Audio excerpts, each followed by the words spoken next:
Closing the Sale, part of the Sticky Sales series.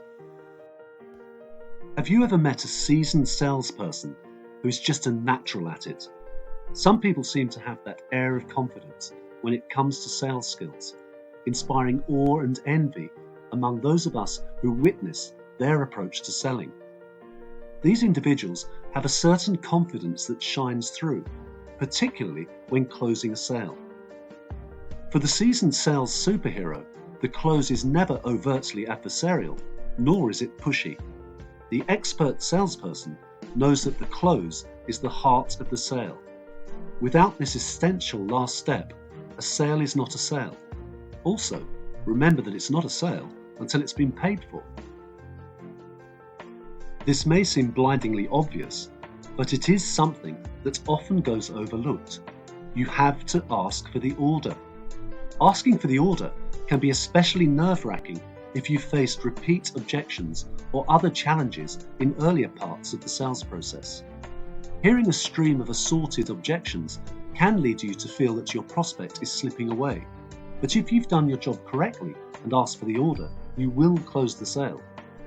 There is also a theory that salespeople are resistant to asking for the order, as this is a psychological endpoint in their relationship with the prospect.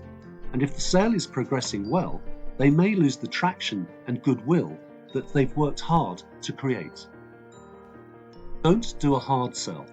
The cutthroat approach alienates many potential customers. Instead, explain your agenda. Tell the prospect exactly what you're selling and how it can benefit their business. Being upfront about your intentions promotes an honest, mutually respectful, and rewarding discussion, paving the way for a smooth close. Create an action agenda before the meeting. This will clearly set the points of discussion and steer the conversation the way you want it to go.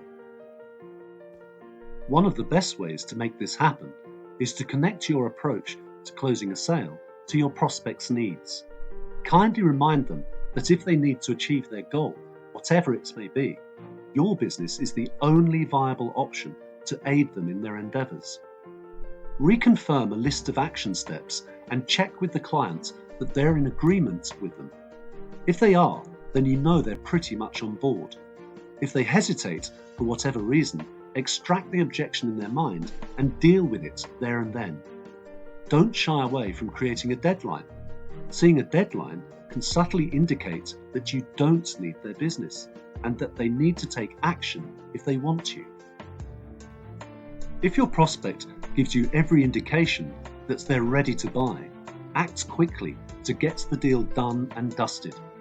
Have your paperwork ready and make sure that your proposal or revised proposals land in your customer's inbox as quickly as possible. Make sure that you're asking the right question at the right time. If you've not fully satisfied the customer's concerns, you should not rush into the close. Getting this right requires you to gauge the situation, because timing is everything when it comes to this final stage of the sale. If you're confident that you've responded to all the customer's objections, you do not want to wait too long to ask for the sale. If you leave your prospect hanging for too long, they may develop second thoughts. Lack of clarity creates resistance. The key is to be clear about pricing and deliverables so that there are no doubts in your customer's mind. Don't make things ambiguous or try to be clever with hidden costs. That will create problems for you as you get deeper into your relationship. The clearer you are with your pricing structure and deliverables, the better your chances are of closing the deal. Rather than asking whether your prospect wants to buy, suggest a specific buying scenario and then ask if he agrees to it. For example, we can send a consultant on Tuesday to begin the 3-day scoping. How does that sound? This addresses 3 separate questions: the level of person assigned for the task, the price, as you've mentioned a consultant, and the time required. If your prospect is uncomfortable with any of the specifics, for example, he wants to start on Monday, then he will say so. You've offered him a chance to make decisions about details that would otherwise delay the sale. But be sure you know enough about your customer's needs to make reasonable suggestions. Otherwise, you'll sound uninformed and pushy. You'll sometimes find that the best way to close a deal is to take the customer into a less formal environment where they can relax, chill out, and be themselves. They'll begin to open up if they trust you, and you'll be able to extract information that they may not have been willing to reveal in the office. That information could influence closure of the deal. The likelihood is that the customer may try to drive you down on price. Prepare some clever alternative ways to engineer the deal that drive a balance between satisfying what your customer wants and what remains profitable for you. If you stick a stake in the ground, you'll only irritate the customer, and they'll see you as being inflexible. Try to avoid driving your fees down though. You should be proud of your price and what it represents. Re-engineering a deal is better than sharpening your pencil. Of course, there will be situations where you need to do this, but avoid these by using alternative price closures. The road to hell is paved with good intentions, and commitments are not always fulfilled. However, galvanizing the key decision maker to a timeline really does work wonders. Closing the sale means just that.